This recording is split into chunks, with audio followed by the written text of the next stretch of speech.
त्वां भक्तिधर्मतनयं शरणं प्रपद्ये। श्री अक्षरधामाधिपति स्वामिनारायण बापा भगवते नमो नमः। श्री घनश्याम महाराजाय नमो नमः।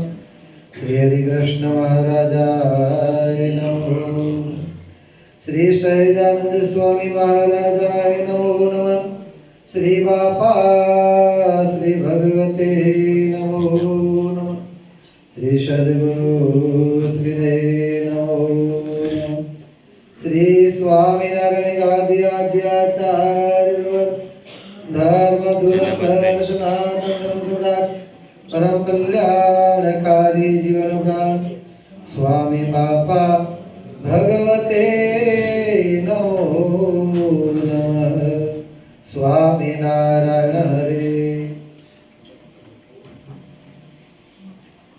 સ્વામિનારાયણ હરે સંવત 1873 માગસર સુધી દ્વાદશી ને દિવસ શ્રીજી મહારાજ શ્રી ગઢડા મધ્યે દાદા ખાતરના દરબારમાં વિરાજમાન હતા અને સર્વે શ્વેત વસ્ત્ર ધારણ કર્યા હતા ને પોતાના મુખારવિંદની આગળ મુનિ તથા દેશ દેશના હરિભક્તની સભા ભરાઈને બેઠી હતી।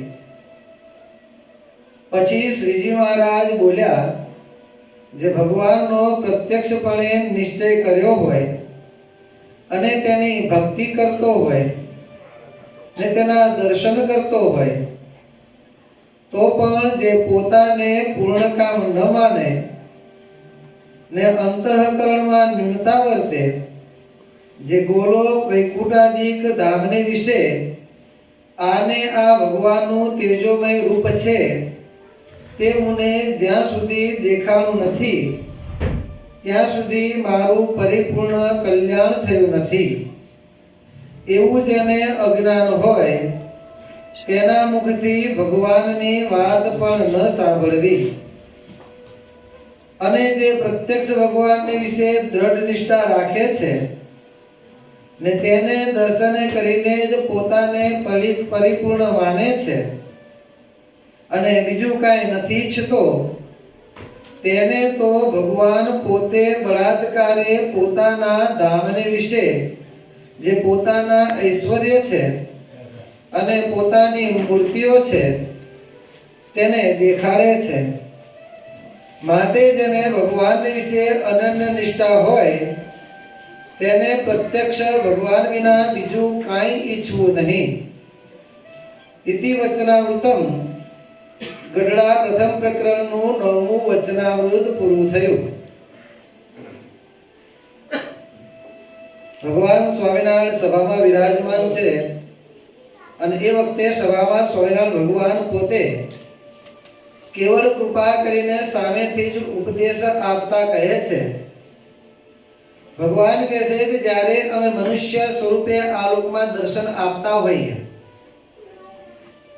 અને એ અમારા મનુષ્ય સ્વરૂપને વિશે ભગવાનપણાનો ભાવ કેળવે,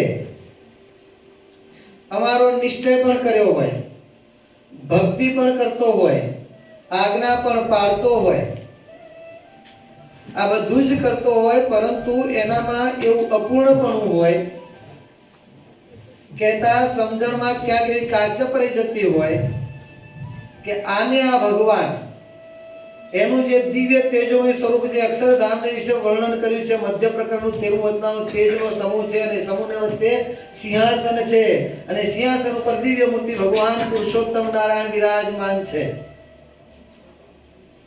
આ જે દિવ્ય સ્વરૂપનું જે વર્ણન કર્યું છે ધામને વિશે દિવ્ય સ્વરૂપ, એ સ્વરૂપનું આને આ ભગવાનનું જે ધામને વિશે દિવ્ય સ્વરૂપ છે એનું જ્યાં સુધી મને દર્શન થયું નથી ત્યાં સુધી મારું પરિપૂર્ણ કલ્યાણ થયું નથી। આવું એને અજ્ઞાન છે, આટલું અપૂર્ણપણું છે। ભગવાનને મળવે કરીને પોતાને સંપૂર્ણપણે પૂર્ણ માનતો નથી।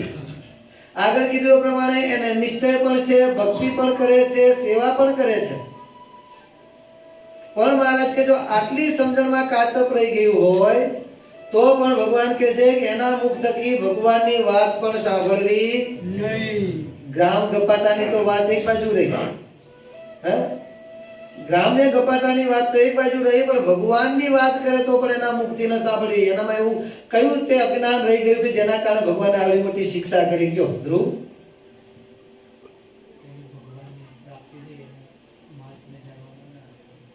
પણ દિવ્ય સ્વરૂપ એ જ ભગવાનનું, આને જ ભગવાનનું દિવ્ય સ્વરૂપ, એને પામવાની ઈચ્છા રાખે છે ને.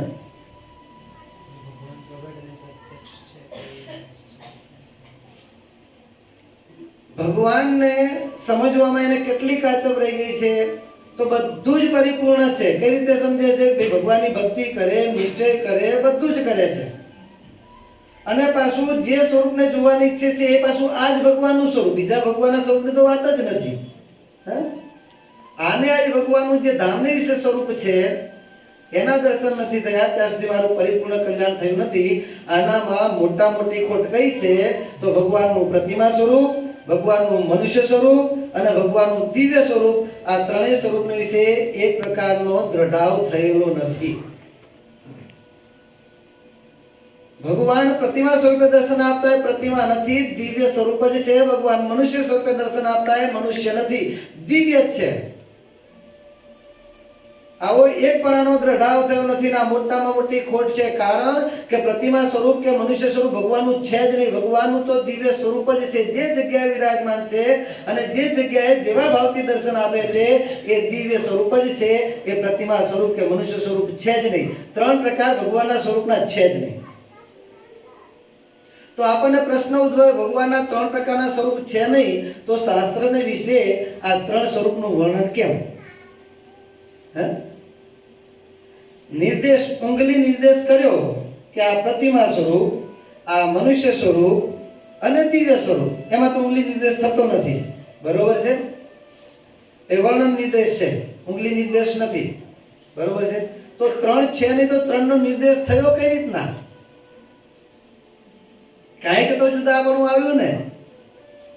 પણ નહીં, શાસ્ત્રમાં ત્રણ પ્રકારનો ઉંગલી નિર્દેશ કરેલો છે. એ ઉંગલી નિર્દેશ કરેલો છે એ નહીં કે ભગવાનના હકીકતમાં ત્રણ સ્વરૂપ છે,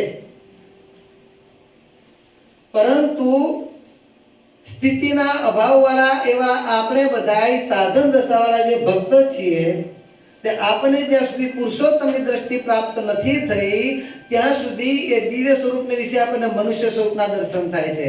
એ દિવ્ય સ્વરૂપને વિશે આપણને પ્રતિમા સ્વરૂપના દર્શન થાય છે. બાકી હકીકતમાં પ્રતિમા કે દિવ્ય મનુષ્ય સ્વરૂપ છે જ નહીં.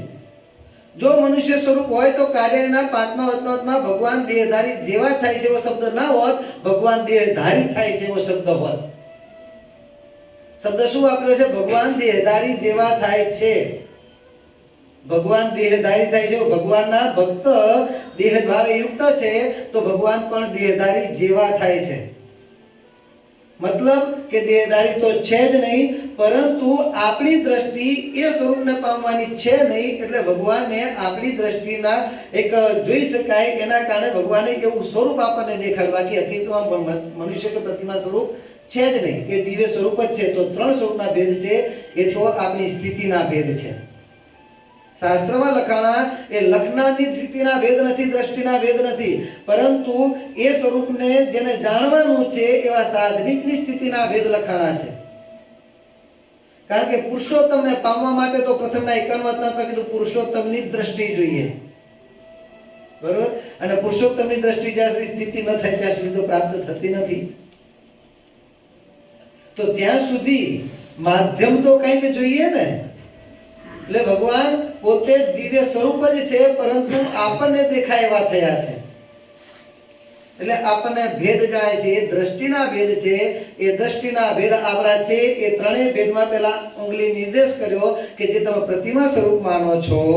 શાસ્ત્રમાં કીધું પ્રતિમા સ્વરૂપ છે, એટલે શાસ્ત્ર પ્રમાણ નથી કરતું પ્રતિમા સ્વરૂપ છે, પણ કહેવા શું માંગે છે? જેને તમે પ્રતિમા સ્વરૂપે દેખો છો, જેને તમે મનુષ્ય સ્વરૂપે દેખો છો, એ તો તમારી દ્રષ્ટિની કાચપ છે, પણ હકીકતમાં દિવ્ય છે.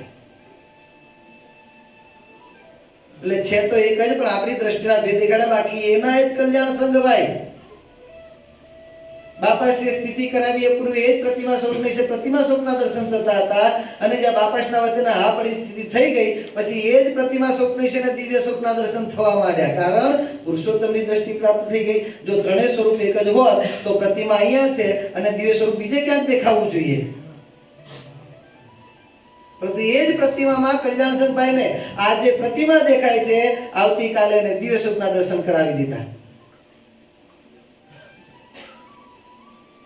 કારણ કે એને પછી સ્થિતિ થઈ ગઈ, એના કારણે પછી મનુષ્ય ભાવ અને પ્રતિમા ભાવના પડદા હટી ગયા. દિવ્ય સ્વરૂપ એ ધામ એ તેજ એ સિંહાસન ક્યાં છે? અહીં જ છે.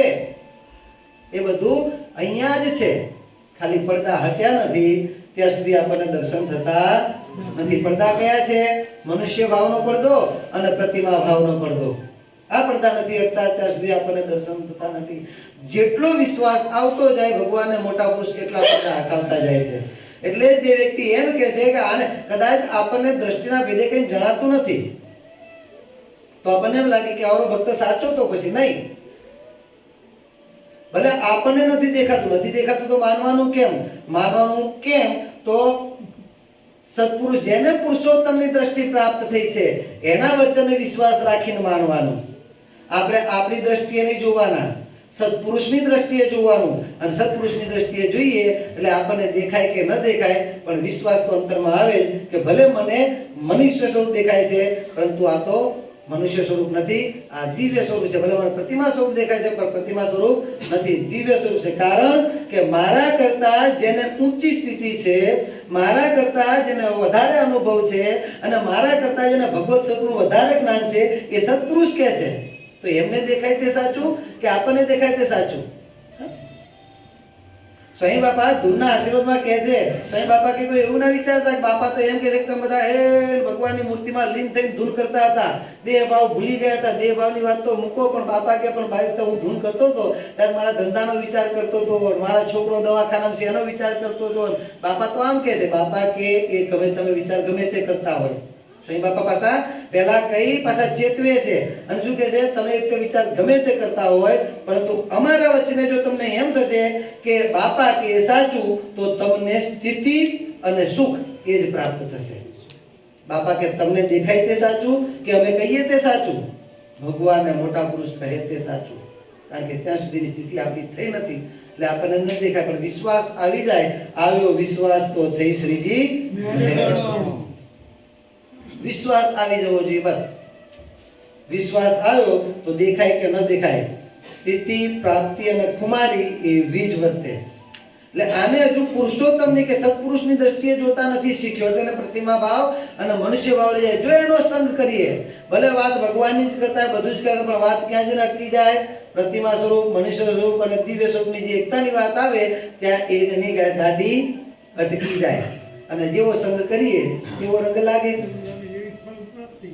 માટે મહારાજે કીધું કે ભગવાનની વાત પણ એના મુખ થકી ન સાંભળી તો પછી બીજી વાત અથવા તો બીજા બધા ઉપાસના પછીની વાત હોય બધી મૂકી દો પછી તો સાંભળવાની જ ક્યાંથી આવે? ઘણી વાર એમ થાય કે આપણને આપણા સંતો કે બાપા કે આપણને બાંધી રાખવા માંગે છે. બીજાની તમે કથા સાંભળો, આશીર્વાદ સાંભળો. સાંઈ બાપાના વાતોમાં ને આશીર્વાદમાં છે પોતાની માનું ધાવણ ધાવવું. શું બળિયા થવું હોય તો પોતાની માનું ધાવણ ધાવવું. ગાયનું વાછરડું હોય અને બીજી ગમે તે ગાયના મોઢામાં જઈને એના આવમાં જઈને મોઢું નાખે, લાત ખાય ને લાત ખાઈ પછી અંતે શું થાય? મોઢું સૂજી જાય. તો મોઢું સૂજી ગયા પછી પોતાની હગી માં પ્રાપ્ત થાય તો પણ ધાવણ ધાવી શકે નહીં.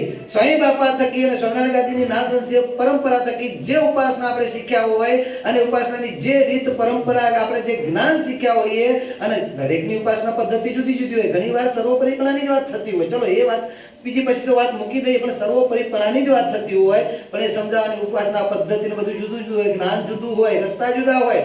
એટલે પછી અહીંયા સાંભળ્યું ત્યાં સાંભળ્યું એટલે વૃત્તિ ચૂથાઈ જાય અને ચૂથાઈ જાય પછી શું થાય? આનું હાચું બાપાનું હાચું ન્યાય સંશય થઈ જાય.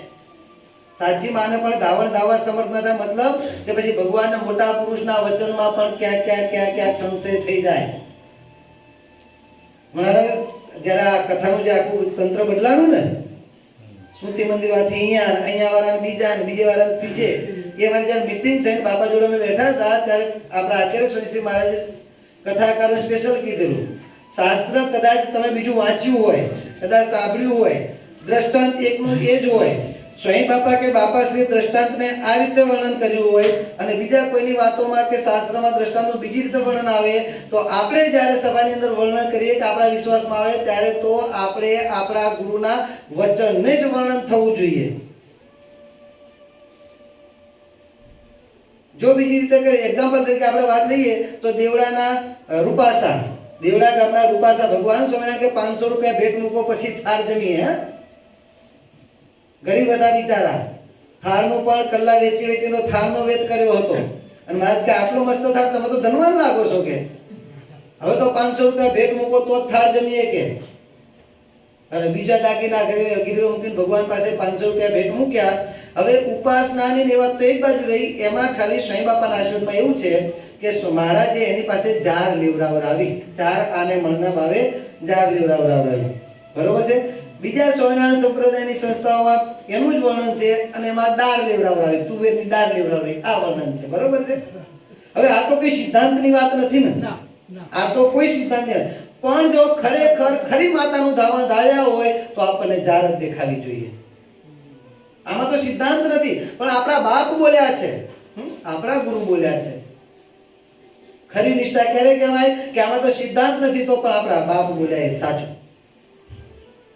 જેમ નાનું બાળક હોય એના માતા પિતા ખોટું કહેતા હોય તો પણ તો આપણે તો સાચું કહેનારા મળ્યા છે. એટલે આપણી બુદ્ધિમાં જરાય દોડાવવાની નહીં. જે આપણા ગુરુએ જ્ઞાન આપ્યું એ જ જ્ઞાન પચાવવું, એ જ સાંભળવું, સાચી માતાનું ધાવણ થવું, તો ક્યારે પણ કુસંગનો ફૂદો આપણી અંદર પ્રવેશ કરી શકે નહીં. એટલે આને આવી ન્યૂનતા રહી ગઈ છે. મારું પરિપૂર્ણ કલ્યાણ થયું નથી. જ્યારે આપણને તો શું શીખવાડ્યું છે, જ્યારથી સત્પુરુષાર્થ ઝાલ્યો ત્યારથી તો આપણને અનાદિ મુક્તની પંક્તિમાં બેસાડી જ દીધા છે. થશે કે થયું કે નથી થયું તો વાત જ નથી, બેસાડી જ દીધા છે આપણને અનાદિ મુક્તની પંક્તિમાં. આ જ્ઞાન આપણને પાયું છે. અને પછી આવી કાચે પૈકીની વાત સાંભળીએ તો શું થાય, દ્રષ્ટિ ભમી જાય. એટલે આપણને એમ થાય કે આપણને બાંધી રાખવા નથી માંગતા, પરંતુ આપણને બળિયા રાખવા માંગે છે. માટે કે છે આપણે સ્વામિનારાયણ ગાદીના આચાર્ય થકી જ જ્ઞાન પ્રાપ્ત કરવું, તો સાચો સિદ્ધાંત હાથ આવે. અને અંતે તો બાપાશ્રીના શબ્દોમાં કહીએ તો સાચો ધોરીમાર્ગ તો આ જ છે અને એને જ પામવું છે. તો પછી ફાટા વાટા બીજે ત્રીજે જઈને ફરી રખડીને આવવું એના કરતા સીધા ધોરીમાર્ગમાં બેઠા જ છીએ. અંતે તો આવવાનું ધોરીમાર્ગમાં જ છે. નાની નદીઓ, નાની કેનાલો, ધોરિયા બોરિયા બધું અંતે ધોરી દરિયામાં પહોંચવા માટે અંતે ધોરીમાર્ગમાં આવવાનું છે.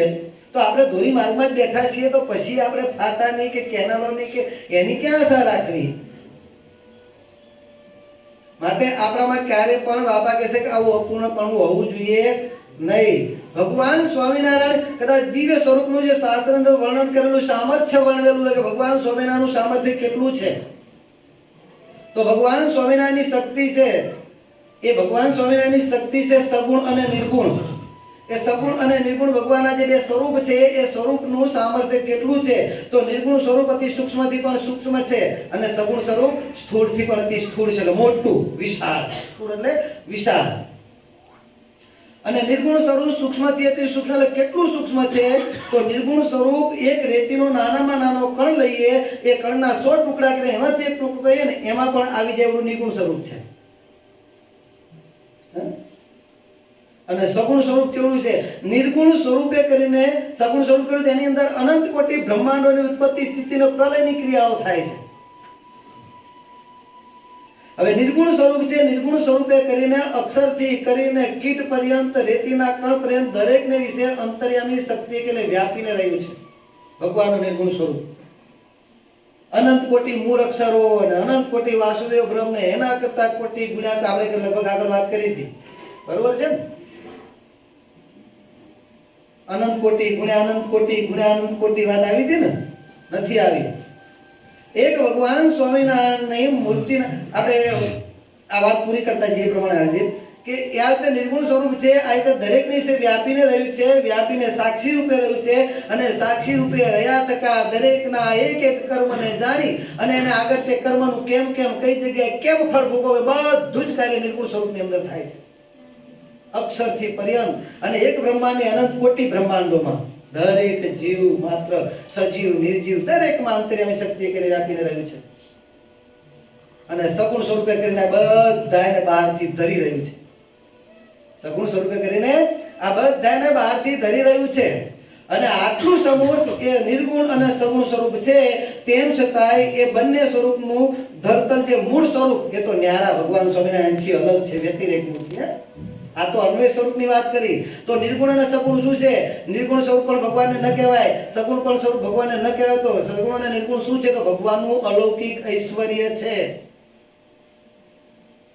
અને બંને સગુણ અને નિર્ગુણ સ્વરૂપને ધરતલ મૂળ સ્વરૂપ ભગવાન સ્વામિનારાયણ તો એનથી પણ ન્યારા છે. અને આ જે સગુણ સ્વરૂપની અંદર જે ઉત્પત્તિ સ્થિતિ પ્રલય થાય છે, કેવડું મોટું કારખાનું છે. તે ભગવાન સ્વામિનારાયણના એક રોમમાંથી જે તેજ છૂટે છે, કેટલા? સમગ્ર મૂર્તિની વાત નથી આગળ. એક રોમમાંથી છૂટતું તેજ દરેક મનુષ્યના શરીરની અંદર 3.5 કરોડ રોમ હોય. કેટલા હોય? 3.5 કરોડ. હા, તો પેલું સાંભળ્યું છે 4 મિલે 64 કિલે 20 રહે કર જોડ. એમાં જ છે બધું. 4 મિલે એટલે સામસામી બે માણસો મળે એટલે 4 આંખો થઈ, સામસામી દ્રષ્ટિ મળે. 4 મિલે 64 ખીલે સામસામી દ્રષ્ટિ મળી એટલે દાંત હશે સામસામી એટલે 32 દુને 64 ખીલે. 20 રહે કર જોડ. જય સ્વામિનારાયણ. 10 આ બાજુના આંગળીઓ અને 10 20 રહે કર જોડ. જાકુ મિલે હર્ષ ઉપજે શબ્દ કે આગળ છે તો હરખે 7 કરોડ. હે, જાકુ મિલે પ્રેમ ઉપજે તો હરખે 7 કરોડ. એ કયા? 3.5 કરોડ રોમ. આ બાજુ રોમ રોમ પુલકિત થઈ ગયા. નથી કહેતા? તમને મળ્યું કે એટલો આનંદ થયો કે રોમ રોમ પુલકિત થઈ ગયા. એ 3.5 કરોડ. અને સામેના 3.5 7 કરોડ. એક મનુષ્યના શરીરની અંદર 3.5 કરોડ રોમ છે. હવે એમાંથી એક રોમમાંથી છૂટતું તેજ, એ તેજની અંદર અનંત કોટી મૂળ અક્ષરરૂપી બ્રહ્માંડો અણુ પરમાણુ પેટે ઉડતા ફરે છે. કેટલા? અનંત કોટી મૂળ અક્ષરરૂપી બ્રહ્માંડો. કોની જેમ? તો બાપાશ્રી દ્રષ્ટાંત આપ્યું, જેમ જૂનું નળિયાવાળું ઘર હોય અને એમાં નળિયું જરા ખસી ગયું પછી એમાં જે તેજનો બિંબ પડે ને, હા ચાંદડું બિંબ કે ચાંદડું કે, અને એ જે બિંબ પડે, એ જે પ્રકાશનો જે શેડ પડતો હોય એની અંદર જેના ગામડા અંદર રહ્યા છે જોયું છે ને ખબર હશે, એકદમ ઝીણા ઝીણા ઝીણા ઝીણા કણ ઉડતા દેખાય. હે, રજકણ. એની જેમ ભગવાનના રોમમાંથી છૂટતા તેજની અંદર અનંત કોટી બ્રહ્માંડો, મૂળ અક્ષરરૂપી બ્રહ્માંડો અણુ પરમાણુ. એટલે મતલબ એવો નથી કે મૂળ અક્ષરરૂપી બ્રહ્માંડો નાના થઈ ગયા હો, પણ ભગવાનના તેજની વિશાળતા એટલી છે કે વિશાળતાની જોડે એ વસ્તુ નાની લાગે છે. એક્ઝામ્પલ તરીકે મોટા મોટી ભેંસ હોય, મોટા મોટી એકદમ તગડી ઊંચી પડખમદાર હોય, ઓહો કેવડી મોટી ભેંસ છે, મોટી લાગે ને. પણ એ જ ભેંસને 10-15 હાથી વચ્ચે ઊભી રાખી હોય તો બટકી લાગે. તો ભેંસ નાની થઈ ગઈ? ભેંસ નાની નથી થઈ, પરંતુ હાથીની મોટાઈ આગળ એ નાની લાગવા માંડે છે. બીજું એક્ઝામ્પલ દઈએ તો અહીંયા આપણને ઘર મોટું બિલ્ડિંગ 25 માળનું બિલ્ડિંગ હોય, કેવડું મોટું આમ ઊંચું કરી દેતા, ટોપી હાથવી પડે, પકડી પડે નજીક ઉભા હોય તો. પરંતુ એનું જ મકાન આપણે પ્લેનમાં બેહીએ અને 12,000, 25,000, 30,000 ફૂટ ઉપર જતા રહ્યા, ત્યાંથી જોઈએ એટલે નાના નાના કાચના ટુકડા એવું લાગે ને, તો શું મકાન નાનું થઈ ગયું? ના, આપણી દ્રષ્ટિ વિશાળ થઈ. દ્રષ્ટિ વિશાળ થઈ, એની આગળ પેલું દ્રશ્ય નાનું થઈ જાય છે. વસ્તુ નાની નથી પણ દ્રષ્ટિની વિશાળતા છે. એની જેમ ભગવાનની તેજ જે સગુણ સ્વરૂપ છે એટલી વિશાળતા છે કે એની આગળ મૂળ અક્ષર બ્રહ્માંડો અણુ પરમાણુ પેટે ઉડતા એવા લાગે છે. બાકી તો મૂળ અક્ષર બ્રહ્માંડ કેવડા છે? તો જે અનંત કોટી બ્રહ્માંડો એક રોમમાંથી નીકળતા તેજમાં ઉડે છે, હવે કેટલા થયા? અનંત કોટી ગુણ્યા 3.5. કેટલા મૂળ અક્ષર બ્રહ્માંડો થયા? હવે એમાંના એક મૂળ અક્ષર બ્રહ્માંડ, એના તાબા નીચે અનંત કોટી વાસુદેવ રૂપી બ્રહ્માંડો છે. હવે અનંત કોટી ગુણ્યા અનંત કોટી ગુણ્યા 3.5 કરોડ. અને એવા એક વાસુદેવ બ્રહ્મ, એના તાબા નીચે એક મૂળ પુરુષ રૂપી બ્રહ્માંડ છે. અનંત કોટી ગુણ્યા અનંત કોટી ગુણ્યા અનંત કોટી ગુણ્યા 3.5 કરોડ.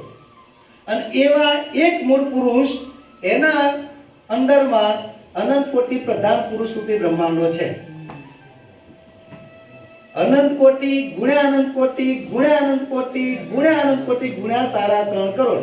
અને એવા એક પ્રધાન પુરુષ, એના તાબા નીચે એક 14 લોકનું બ્રહ્માંડ છે. હવે આટલું બધું તંત્ર બધુંય આ બધું તંત્ર એ ભગવાનના સગુણ સ્વરૂપને વિશે બધું ઉત્પત્તિ સ્થિતિ પ્રલય બધું એમાં જ થાય છે. એ કેટલું હશે વિચાર કરો. એ બધા સામર્થ્યનું ધરતલ એ ભગવાન સ્વામિનારાયણનું સ્વરૂપ છે. એ જે શાસ્ત્રને જે ભગવાન સ્વામિનારાયણના સામર્થ્યનું વર્ણન કર્યું છે એ બધા જ સામર્થ્ય સહિત આ પ્રતિમા સ્વરૂપે બિરાજે છે.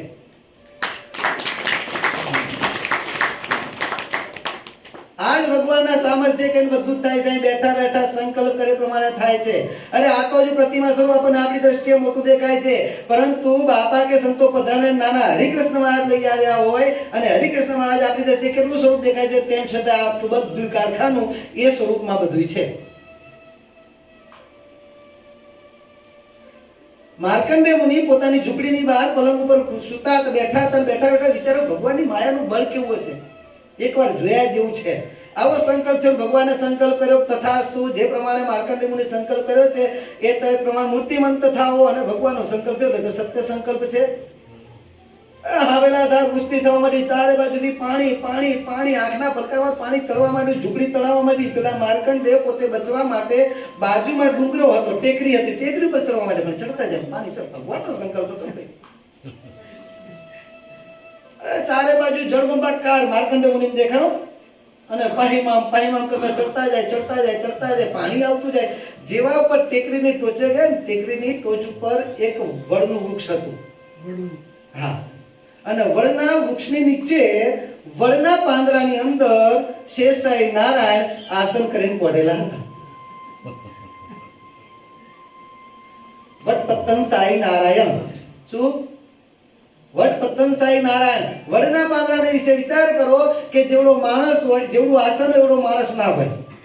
જેવડું આસન હોય એવડો માણસ ના. તો વડના પાંદડા પર ભગવાન પડેલા હશે તો ભગવાનનું સ્વરૂપ કેવું હશે? અને માર્કંડેય મુનિ જે ભગવાનને પડેલા, જે આટલું નાનું સ્વરૂપ છે, પડેલા છે ને પડેલા ભગવાનની પાસે જ્યાં દર્શન કરવા જાય છે ત્યારે એ વડના પત્રની પર પડેલું ભગવાનનું નાનું સ્વરૂપ એ ભગવાને જે શ્વાસ લીધો. હવે ભગવાનની નાસિકા, જ્યાં સ્વરૂપ આવું છે એ ભગવાનની નાસિકા કેવી હશે? અને એ ભગવાને જે શ્વાસ લીધો તે ભગવાનની નાસિકા દ્વારા માર્કંડેય મુનિની આવડી 3.5 ફૂટની 5 ફૂટની કાયા, 3.5 હાથની કાયા આખી ભગવાનના ઉદરમાં ચાલી ગઈ નાસિકા દ્વારા. અને ઉદરમાં ગયા પછી ભગવાને પોતાની માયાનું આખું ચક્કર દેખાડ્યું. કેટલા યુગના યુગ વીતી ગયા. એની અંદર કેટલી વાર માર્કંડેય મુનિ જન્મ્યા, કયા બ્રહ્માંડમાં લઈ ગયા કઈ ખબર ના પડી એમને. અને કેટલી વાર જન્મ્યા, કેટલી વાર મર્યા, કેટલા યુગના યુગ વીતી ગયા. અને ભગવાને જે શ્વાસ પછી ઉચ્છ્વાસ છોડ્યો, પાછા માર્કંડેય મુનિ બહાર આવ્યા. કેટલું અંદર જોઈ લીધું, કેટલાય બ્રહ્માંડોની ઉત્પત્તિ સ્થિતિ પ્રલય કેટલું જોઈ લીધું. અને બહાર આવ્યા ત્યારે અહીંયા તો કેટલો સમય થયો હતો? આ નાની પ્રતિમા સ્વરૂપ એટલે નાના સ્વરૂપે વિરાજ પડેલા ભગવાન એમણે શ્વાસ લીધો અને શ્વાસ છોડ્યો. બસ આટલી જ વાત. અને આ સામર્થ્ય તો હજુ વૈરાટ પુરુષની વાત ચાલે છે. એનાથી આગળ તો જેટલું કારખાનું ગણાય એના પછી આગળ ભગવાન સ્વામિનારાયણ છે. તો એ સ્વામિનારાયણ ભગવાનનું નાનું સ્વરૂપ હોય તો શું સાંભળે? ભગવાનનું નાનું મોટું સ્વરૂપ એ તો આપણી દ્રષ્ટિના ભેદ છે. ભગવાનનું જે કાંઈ સ્વરૂપ હોય એ જ ભગવાન સ્વામિનારાયણ જ્યારે આજથી લગભગ 8 વર્ષ 7-8 વર્ષ પહેલા કચ્છની અંદર આપણા પ્રેમમૂર્તિ બાપાની સાથે વિચરણ કરી રહ્યા છે. અને એ વખતે અને કચ્છ હમણાં તો 4-5 વર્ષથી ભગવાનની દયાથી કચ્છમાં વરસાદ સારો થાય છે દર વર્ષે. બાકી પહેલા શું થતું, 1 વર્ષ વરસાદ હોય તો 2 વર્ષ ના હોય. અને એમાં તે 3, 4 કે 5 ઇંચ વરસાદ જય સ્વામિનારાયણ આખી સિઝનનો. એટલે લોકો પાહીમાં પોકારી જાય. તો 2 વર્ષથી વરસાદ નહીં પડેલો તો ત્યાંના હરિભક્તો બીજા બધા પ્રાર્થના કરી. સ્વામીજી મહારાજ ઝીણી એકાદશી છે તો ઝીણી એકાદશી આ હરમીશ્વરમાં ભગવાનને વધારવા માટે આપણે જઈને ત્યાં પૂજન કરીએ. અને ત્યાં પ્રમાણે પ્રાર્થના સ્વીકારીને આપણા પ્રેમમૂર્તિ બાપા ત્યાં પધાર્યા. અને હરિકૃષ્ણ મહારાજને ખાલી તળાવ છો, એક છાંટો પણ પાણી નથી. અને ત્યાં જઈને ભગવાનને સ્નાન બધું કરાવે છે. એ વખતે અખ્તરડાયા ઘણા મનુષ્યો હોય અને એમાં હેતુ સંતોષી તો બહુ હોય. એટલે જોઈ એક તો ગાડી નીકળી અને એ લોકો આ બધું જોયું.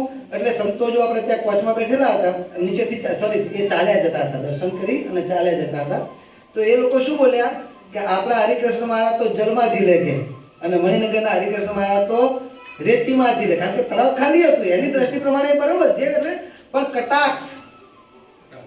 અને આ સંકલ્પ પહોંચ્યો આપણા પ્રેમમૂર્તિ બાપા સુધી. હો, આમ તો જેમ ગજ જાય બજારે ધસી, રેસવાન મરે બહુ ભસી રે ભસી, તે હાથીને નહીં શંકા કશી. પણ ક્યારેક સંકલ્પ દેખાડે, એને સંકલ્પ થાય છે તો દેખાડીએ એમ.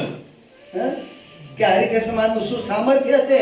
પ્રેમમૂર્તિ બાપા સુધી સંકલ્પ પહોંચ્યો ને એ પ્રેમમૂર્તિ બાપાએ હરિકૃષ્ણ મહારાજને પ્રાર્થના કરી, હે પ્રભુ, આ વિરોધીઓના મુખ બંધ કરો, કે આપનું સામર્થ્ય બતાવો. અને ભગવાન સ્વામિનારાયણ પ્રાર્થના, પ્રેમમૂર્તિ બાપાની પ્રાર્થના ભગવાન સ્વામિનારાયણ, એ હરિકૃષ્ણ મહારાજ આટલા વિચાર કરો કે જે કચ્છની અંદર એ વખતે આખી સિઝનનો, અને તે 2-3 વર્ષે એકવાર 3 થી 4 ઇંચ વરસાદ પડતો હોય, હમીસરના તળિયા પણ માંડ ઢકાતા હોય, એ જ હમીસરમાં એ પાછું જલઝીણી એકાદશી, એટલે ચોમાસું લગભગ પૂરું થઈ ગયું. હે, અને એ એકાદશીના રાતમાં જ રાતોરાત 24 કલાક નહીં, માત્ર ને માત્ર એક રાતની અંદર આખું હમીસર તળાવ છલકાઈ ગયું. પેપરોમાં બધાએ કારણ કે બધા હાજર હતા, બધાએ મૂર્તિમાન જોયેલું આ વસ્તુ, અને પેપરોમાં આખા કચ્છમાં ગાજ્યું હતું. બોલનારા પણ શરમાઈ ગયા હતા કે આપણે બોલી નાખ્યું, પણ હાલ આ તો થઈ ગયું. સમાચાર વાંચેલા બધાએ. અને આ તો 4-5 વર્ષથી બહારના માણસો પણ ત્યારે કથા કરવા જાય ત્યાં વાત કરતા. એટલે એ જ હરિકૃષ્ણ મહારાજ ભલે નાનું સ્વરૂપ દેખાતું હોય, પણ એટલા જ સામર્થ્ય યુક્ત છે. ક્યારે પ્રેમની છે પ્રતિમા સ્વરૂપનો ભાવ કે મનુષ્ય સ્વરૂપનો કોઈ પણ પ્રકારનો ભાવ હોવો જોઈએ નહીં. આપણને આવા ભગવાન મળ્યા છે જે આટલા બધાનું સંચાલન કરે છે ને આટલા બધાનું બધું કરતા હોય, એમના થઈને જો આપણે બેઠા હોઈશું તો એમના વચન પ્રમાણે વર્તીશું તો આપણને સામર્થ્ય, જેટલું મહારાજ કે અમારું સામર્થ્ય એટલું સામર્થ્ય અમારા આશ્રિતને અમારે આપવું છે. આ બધા સામર્થ્યના માલિક આપણને બનાવે છે ભગવાનને, પણ ખુમારી આપણને હોવી જોઈએ. હો, શું ખુમારી આપણને જ્યારથી બાપાએ મારો હાથ ચાલ્યો છે, મને અનાદિ મુક્તની પંક્તિમાં જ બેસાડ્યો છે. અને માત્ર ને માત્ર પાણીમાં નહીં, વર્તનમાં પણ હોવું જોઈએ. હું સ્વામિનારાયણ ગાદીનો આશ્રિત છું. ઇન્દ્રનો પુત્ર જયંત દેવોની સાથે બૃહસ્પતિના આશ્રમમાં વિદ્યાભ્યાસ કરવા માટે જાય, અને વિદ્યાભ્યાસ કરવા માટે જાય એટલે બધા જ દેવોના પુત્ર બધા ભણતા બધું કરતા, ને પ્રમાણે ચાલ્યા કરે. કોઈ લેસન લાવે, કોઈ ના લાવે, કોઈ તોફાન કરે, બીજું ત્રીજું એવું ચાલતું બધું. એટલે ક્યારેક ગુરુજીએ શિક્ષા કરે, બધું એમ કરતા કરતા એકવાર જયંત વાંકમાં આવ્યો. ઇન્દ્રનો પુત્ર જયંત વાંકમાં આવ્યો, અને વાંકમાં એટલે ગુરુની દ્રષ્ટિમાં તો બધાય સરખા. એટલે બૃહસ્પતિએ એને પણ શિક્ષા કરી. શિક્ષા પર દ્રષ્ટિ, ગુરુની દ્રષ્ટિમાં બધા સરખા હતા, પરંતુ જયંતની દ્રષ્ટિમાં પોતે કંઈક અલગ હતો. કારણ કે ઇન્દ્રનો પુત્ર, દેવોના રાજા ઇન્દ્ર, એનો પુત્ર હું. હે, અને ઇન્દ્ર દેવોના રાજા એવા દેવાદી દેવ ઇન્દ્ર, એનો હું પુત્ર. અને મને જે અમારા વર્ષાસન ઉપર જેનું નિર્ભર ચાલતું એવું બ્રાહ્મણ, મને ગુરુ નીકળી ગયો શબ્દ અભિમાન. જ્યારે અહંકાર સર ઉપર ચડીને તાંડવ કરે ને ત્યારે માણસ ભાન ભૂલે છે.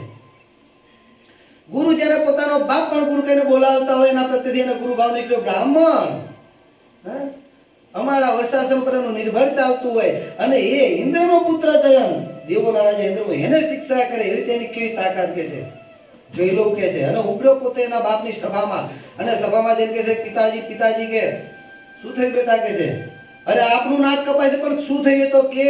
અને ત્યારે પેલો જયંત કહે છે કે આજે મને ગુરુજીએ શિક્ષા કરી, એમાં શું થયું? અરે પિતાજી તમે શું વાત કરો છો, કે હું તમારો પુત્ર, તમે દેવોના રાજા ઇન્દ્ર ને ઇન્દ્રનો પુત્ર જયંત, ઇન્દ્રના પુત્રને જયંતને શિક્ષા કરે એવો તે બ્રાહ્મણ કેવો કહે છે કે ઇન્દ્રના પુત્ર જયંતને શિક્ષા કરે. અને ત્યારે ઇન્દ્ર એમ કહે છે, બેટા તું એમ કહેતો હોય કે બ્રાહ્મણ એવો તે કેવો કે ઇન્દ્રના પુત્ર જયંતને શિક્ષા કરે, તો હું તને એક પ્રશ્ન પૂછવા માંગુ છું કે ઇન્દ્રનો પુત્ર જયંત એવો તે કેવો કે એને ગુરુજીએ શિક્ષા કરવી પડે? તે આ કેમ ના વિચાર્યું કે હું દેવોના રાજા ઇન્દ્રનો પુત્ર છું, મારું વર્તન કેવું હોવું જોઈએ, મને શિક્ષા થવી જ ના જોઈએ. થવી જ ના જોઈએ એટલે ગુરુની તાકાત નહીં, પરંતુ મારું વર્તન એવું હોવું જોઈએ કે શિક્ષા કરવાનો વારો જ ના આવે. એમ આપણે સ્વામિનારાયણ ગાદીના આશ્રિત છે, જેટલું મોટું પદ પામવું છે એટલી આપણી ફરજ વધારે છે. કે આપણું વર્તન ચોખ્ખું હોવું જોઈએ. સ્વામિનારાયણ ગાદીનો આશ્રિત એવો તે કેવો કે જેના મોઢામાં મસાલા હોય. સ્વામિનારાયણ ગાદીનો આશ્રિત એવો તે કેવો કે જે ચા કોફી કે તમાકુ વ્યસન એના લતે ચડેલો હોય. સ્વામિનારાયણ ગાદીનો આશ્રિત એવો તે કેવો કે જેને કુસંગી ભેગી બેઠક હોય. સ્વામિનારાયણ ગાદીનો આશ્રિત એવો તે કેવો કે જે જેની તેની નિંદા કરતો હોય. સ્વામિનારાયણ ગાદીનો આશ્રિત એવો તે કેવો કે મા બાપને ટૂંકારા દેતો હોય. નહીં, સ્વામિનારાયણ ગાદીનો આશ્રિત છું. સ્વામી બાપાનો હું બાળક છું. પ્રેમમૂર્તિ બાપાનો બાળક છું. આચાર્ય સ્વામીશ્રી મહારાજના પડખા સેવીએ છીએ તો આપણું વર્તન કેવું, આપણા ખુમારી હોવી જોઈએ, ગર્વ નહીં પણ ગૌરવ હોવું જોઈએ. હું સ્વામિનારાયણ ગાદીનો આશ્રિત છું. આવા માણસોની ભેગી મારી બેઠક ન હોય, આ પ્રમાણે મારું વર્તન ન હોય, આવી ખાણીપીણી મારી ન હોય. આવું પોતાને ગૌરવ હોવું જોઈએ. કારણ કે ધણી આપણને મોટા મળે છે, પ્રાપ્તિ મોટી થઈ છે, તો આપણી ફરજ પણ મોટી રહે છે. જેટલો માણસ ઉપરથી પડે એટલું વધારે વાગે. ડુંગર ઉપર ચડતા હોય બરોબર, અને ડુંગર પર 5મા પગથિયેથી પડે, 500મા પગથિયેથી પડે. 5મા પગથિયે પડેલો માણસ કદાચ બહુ તો ફ્રેક્ચર થયું, પાટો બાજુ પાછો હાજો, મહિને 2 મહિને 1.5 મહિને હાજો. પણ 500મા પગથિયે પડ્યો હોય, ખાડો જ કરવાનો રહે ને બાકી. કલાકરા કા ખાડો જેવી વ્યવસ્થા. કારણ કે ગયા હોય બહાર એટલે શું વ્યવસ્થા શું નહીં.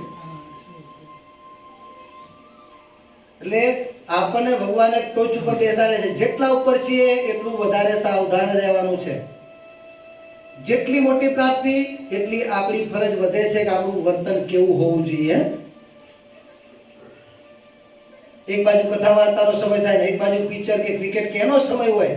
સ્વામી આજ તો સંખ્યા વધારે નહીં થાય. કેમ? આજ તો ક્રિકેટ છે, મરો. ગાજી ગાજીને કહેતા હોઈએ આપણે સ્વામિનારાયણ ગાદીના આશ્રિત છીએ, વ્યવહાર કરો, ભગવાન મૂકે, વ્યવહારને તો મૂકે, ક્રિકેટ નથી મૂકી શકતા. અભાગ્ય કહેવાય જ્યાં સુધી આપણને બીજી વસ્તુ ખેંચી રાખે તો ત્યાં સુધી આપણે ભગવાનથી મુખ્ય આપણા માટે કશું હોવું ના જોઈએ. અને અઠવાડિયે એકવાર ભગવાને તો નિત્ય સભામાં આવવાની શિક્ષાપત્રીમાં આજ્ઞા કરી છે. નિત્ય સાયંકાળે ભગવાનના મંદિરમાં જઈ અને કીર્તન ભક્તિ કથા વાર્તા કરી ભગવાને આજ્ઞા કરી છે. લેટ શેના માટે પડીએ? સ્વામી તમે જ લેટ પડ્યા ગયા. અમે તો સમયસર તૈયાર હતા, બરોબર છે. જો કે ગાડીવાળાનો વાંક નથી. તમે કટોકટ ટાઈમ વાળાને બિચારો હોપ્યું છે એ 8 વાગે માંડ પહોંચ્યા. અહીંથી નોકરીમાંથી છૂટે ને અહીંથી એટલે કે બપોરથી ત્યાં આવવાનું અને ત્યાંથી પછી અહીં લઈને આવવાના. એ કટોકટ ટાઈમ વાળાને પકડ્યા તો શું કરે એ બિચારા? ટ્રાફિક નડી ગઈ. બાકી અમે તો ભક્તિ સ્વામી મને ક્યાં ને મારી પહેલા તૈયાર હતા. સંધ્યા પછી ઠાકોરજી જમાડી અને ઉપરથી ચાદર લઈને નીચે આવી ગયા. નીચે આપણે જે ઓફિસની બહાર ખુરશી ત્યાં રાહ જોઈને જ બેઠા હતા. આગલા શાકોત્સવમાં આવ્યા તો પણ મેં કીધું સ્વામી આપણે આટલા હું કે ઠાકોરજીમાં આપણે અહીં બેઠો હોઈશ કે જ્યારે ગાડી હતા મને કહેજો કે કથા વાર્તાનો સમય થાય એટલે તો આપણે બને ત્યાં સુધી 1 મિનિટ પણ ન ચૂકાય એવી ગણતરી રાખવાની. જેટલી વધારે મિનિટ કથા વાર્તાના યોગમાં આપણે આવે એટલી આપણી બધી ફળીભૂત છે. ત્યારે આપણે ગૌરવ ખરેખર પ્રાપ્ત કર્યું કહેવાય. આપણે એ પદના આપણે હકીકતમાં પાત્ર થયા કહેવાય. લાયકાત આપણે કેળવવાની છે. વસ્તુ પ્રાપ્તિ તો આપણને ભગવાનની કૃપા કરીને મળી ગઈ છે, પરંતુ લાયકાત હવે એના પ્રમાણે આપણે કેળવવાની છે.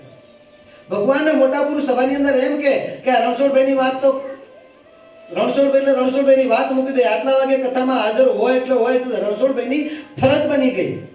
ભગવાનને મોટા પુરુષ બોલ્યા એટલે એમનું વચન કદાચ ના આવતા હોય, આવી તો જાય છે પણ કદાચ ના આવતા હોય એટલે એમની ફરજ બની ગઈ કે હવે રણછોડભાઈને દરરોજ આવવું જોઈએ. કારણ કે ભગવાન બોલ્યા, બાપા બોલ્યા, એમનું વચન હવે ખોટું પડવું જોઈએ ને એમની ફરજ બનવી જોઈએ. સ્વામિનારાયણ સિદ્ધાંત સજીવન મંડળ એલિસ બ્રિજના ભક્તો એટલે એનું આમ જ હોય. ભગવાનને મોટા પુરુષ બોલ્યા ને એટલે આપણને થાય કે આપણે એવું તો છે ને બાપા બોલ્યા, બાપા નીચે બાપા જાણે છે, પરંતુ આપણને એવા કરવા માંગે છે. અને જે દિવસથી કીધું એટલે આખા મંડળની ફરજ બને છે કે હવે પછી આપણું વર્તન આ પ્રમાણે હોવું જોઈએ. એમના વચન પ્રવૃત્તિ નિવૃત્તિ ત્યારે થઈ કહેવાય. એટલે આપણને વસ્તુ પણ શ્રેષ્ઠ મળી છે. શ્રેષ્ઠ વસ્તુ પણ આપણું વર્તન હોવું જોઈએ.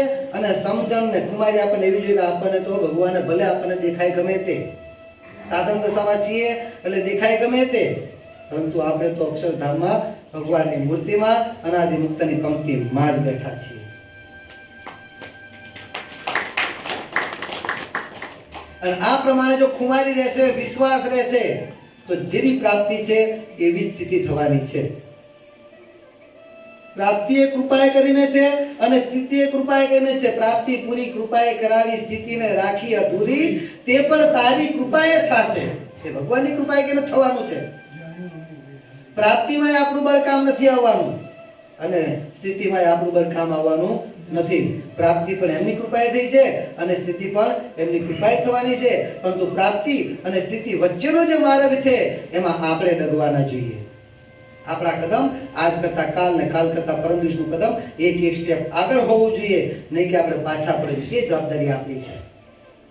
બાકી બે કૃપા એ જ વાપરવાના છે. એક તો વાપરી દીધી છે અને બીજી વાપરવાના છે, પણ એ રસ્તામાંથી આપણે ડગીશું નહીં તો. એટલે આવી આપણને ખુમારી હોવી જોઈએ.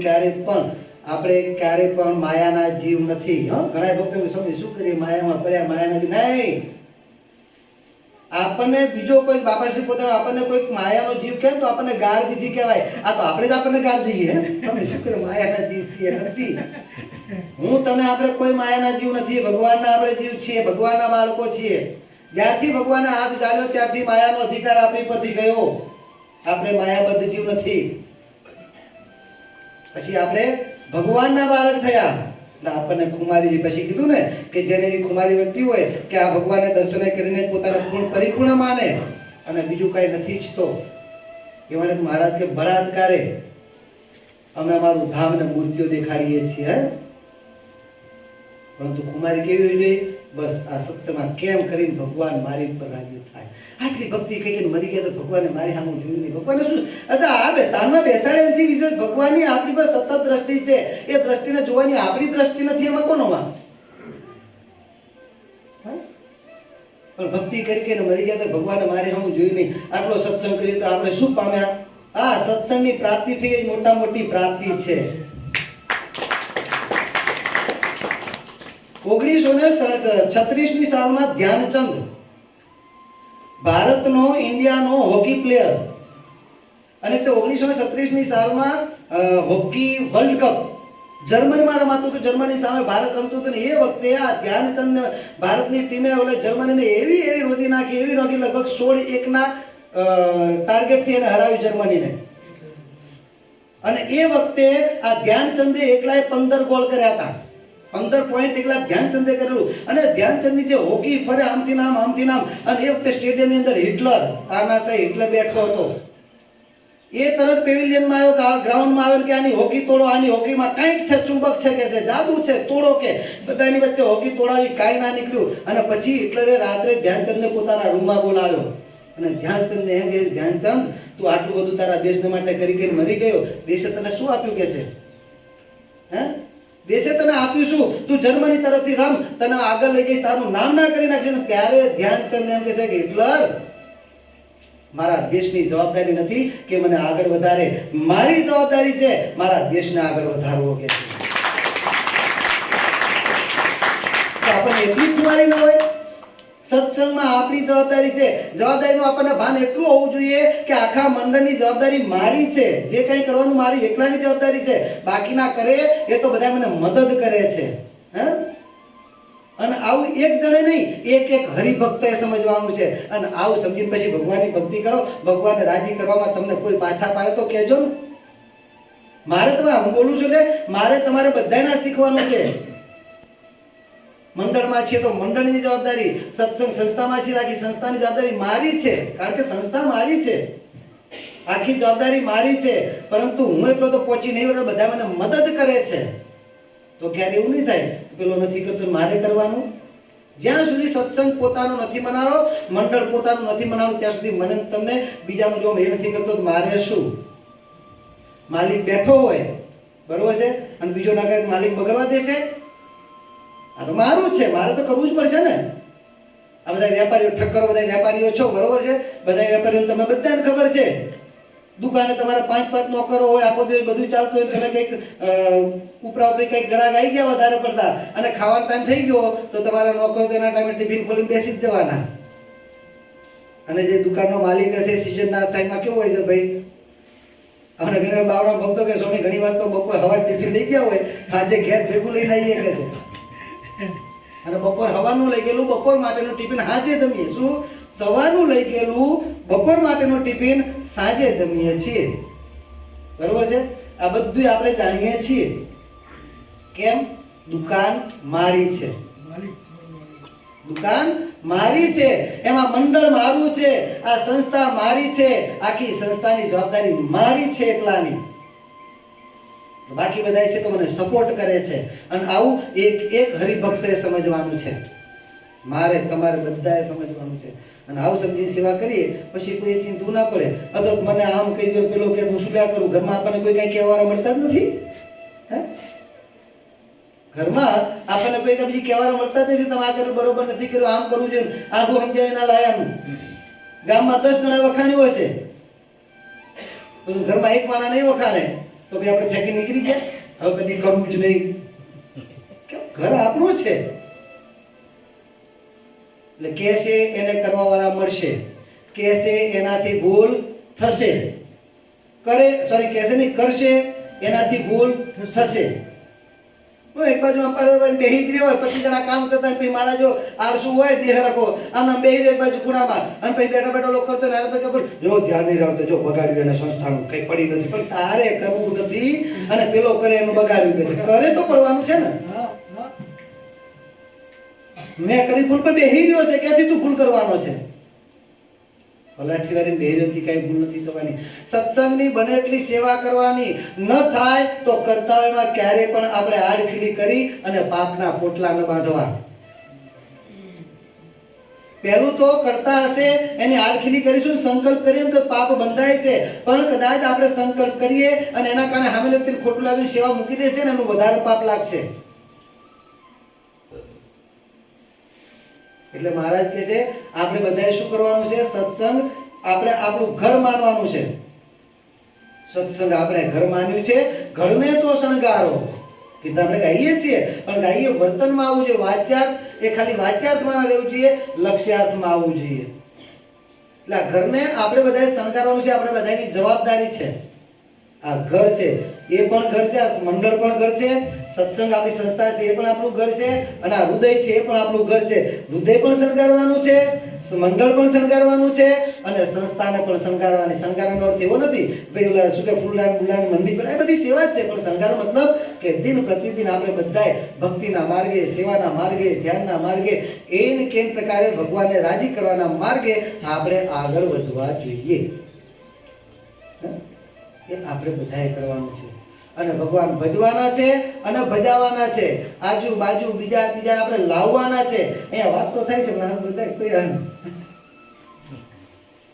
સંતો જોડે આવે, સ્વામી આપણે આમ કરવું જોઈએ અને આમ નથી થતું, આમ કરીએ તો આમ કેમ થાય. પણ સંતોને સપોર્ટ તો તમારો જોઈશે ને ભાઈ. હે? એક હાથે તાળી વગાડો, એક હાથ પાછળ રાખીને એક હાથે તાળી વગાડતો, પણ હાથમાં જો પગમાં નહીં. હાથની વાત છે. હે? ભાગે ત્યાગી અને ગ્રહસ્થ, સંત અને ગ્રહસ્થ હરિભક્ત, આ બંને સત્સંગની પાંખો છે. બંને પાંખો બેલેન્સથી ચાલવાનું છે. એક નાનો ઉપદેશ આપવાનું કામ સંતો કરે, આવેલા ભક્તને પકડી રાખવાનું કામ સંતો કરે, આવેલા ભક્તને પ્રેમ આપવાનું કામ સંતો કરે, પરંતુ સંતો સુધી પ્રેમથી લઈ આવવાનું કામ તમારે કરવાનું છે. સ્વામી કહીએ પણ માનતા નથી. ઘણા તો પોતાના છોકરા માટે એવું કે સ્વામી માનતા નથી, શું કરીએ? હવે જુવાને બહુ જાજુ ના કહેવાય, ભણવાની બાબતમાં કેમ કહો છો? ધંધે ના લાગે, જુવાનો 25, 30, 35 વર્ષનો થઈ જાય, ધંધે ના લાગે, બાપના પૈસે જલસા કરતો હોય તો ત્યાં કેમ જોર કરો છો? ન માને, હામો થાય, ઝઘડો થાય તો બીજા દ્વારા કહેવાય છે, વેવાઈ દ્વારા કહેવાય છે, એની પત્ની દ્વારા કહેવાય છે, સંતો દ્વારા, ગમે તેના એને કેમ પ્રકાર ધંધે લગાડે છોકરો. ઓલો કંટાળીને ધંધે લાગો છે કેમ નહીં કહેતા જુવાને બહુ ના કહેવાય? આજકાલના છોકરા માને નહીં તો ત્યાં કેમ બનાવો? આપણે ના માને તમે માનીએ છીએ, પણ એમાંય નથી માનતા, અને આમાંય નથી માનતા. તો એમાં કેમ કરવાની આપણને તાલાવેલી છે? એવી જ તાલાવેલી મને તમને દરેકને હોવી જોઈએ. આજુબાજુવાળા ઘણા ભક્તો એવા પણ છે જેને કથામાં આવવાની ઈચ્છા હોય, પરંતુ બિચારાને કોઈ સપોર્ટ ના હોય. છોકરા હોય તેના બાપને એવી નોકરી હોય કે ટાઈમસર આવી ન શકતા હોય, અથવા તો કોઈ વડીલ હોય કે એના છોકરાને એવો ટાઈમ ના હોય કે ટાઈમસર આવી ન શકતા, એમને આવવું હોય કથમ ફ્રી હોય, તો એવા ભક્તો આપણે આજુબાજુ રહેતા હોય, આપણે આવતા રસ્તામાં રહેતા હોય તો એમને પણ લઈ આવવા. આ પણ એક ભક્તિ છે. હો, આપણી ગાડી બેસાડીને ભેગા લઈ આવવા, આ પણ એક ભક્તિ છે. કદાચ આજુબાજુ 2-4 કિલોમીટર અંદર હોય તો એક ધક્કો ખાવો પડે, ધક્કો ખાઈ નહીં એવા ભક્તોને આપણે ભગવાન ભજવા એના કરતા એ ભજાવવા એનું પુણ્ય બહુ છે. એનો મતલબ એવું નથી નહીં ભજવા હો, કારણ કે ભજતો છે એ જ ભજાવી શકવાનો છે, સીધી વાત છે. કારણ કે એની અંદર તમને કેટલી ભાવના છે ભગવાન ભજાવવાની. કારણ બીજાને પણ જ્યારે સપોર્ટ કરો છો ત્યારે ભગવાનને રાજી કરવાની કેટલી ભાવના થાય, તમે બીજાને સપોર્ટ કરતા હોય. એટલે આવું અમારે તમારે બધાએ કરવાનું છે. અમારે બધાને સાચવવાના છે. પોષનાર તો ભગવાન છે, પણ માધ્યમ અમારે બનવાનું છે. અને એ પોષણ પ્રાપ્ત કરવા માટે અહીંયા સુધી ખેંચી લાવવાનું કામ તમારે કરવાનું છે. ખ્યાલ આવ્યો? આપણે સોમવારની સભામાં આવીએ, બધું ઉપદેશ થાય, આ સ્વામી થાય, અને પાછું શું બધાની ઈચ્છા તો હોય છે, પણ હવે સીડી ચડી બહાર નીકળે ભૂલી જવાય છે. તકલીફ એ થાય છે, શું થાય છે? ભૂલી જવાય છે. પછી આ સોમવારથી પછી આવતા સોમવારે યાદ આવે. એવું થાય છે ને ચંદ્રેશ ને? એવું થાય છે ને ચંદ્રેશ? આ સોમવારે ટાર્ગેટ નક્કી કરે કે આપણે આટલું કામ પતાવવાનું, કે એવું થયું નતું, આપણે લોચો પડે તો આટલું પતાવવાનું હોય. હા હું કરી નાખું છે, આમ કરીને કે આને ફોન કરે, જેવા બહાર નીકળ્યા બધા ભૂલી જાય સીધી સોમવારે. હવે સ્વામી ધ્રુવભાઈએ કીધું, પણ ધ્રુવભાઈ માણસને લાયા નથી, આ નથી, તે નથી, કઈ વાંક આપણો છે એવું નથી. પરંતુ જેટલી આપણે આપણા વ્યવહારિક બાબતમાં, ભણવાની બાબતમાં જેટલા આપણે ખબરદાર રહીએ છીએ એટલા ખબરદારીઓમાં કાચા તો ખરા, જેના કારણે આ થાય.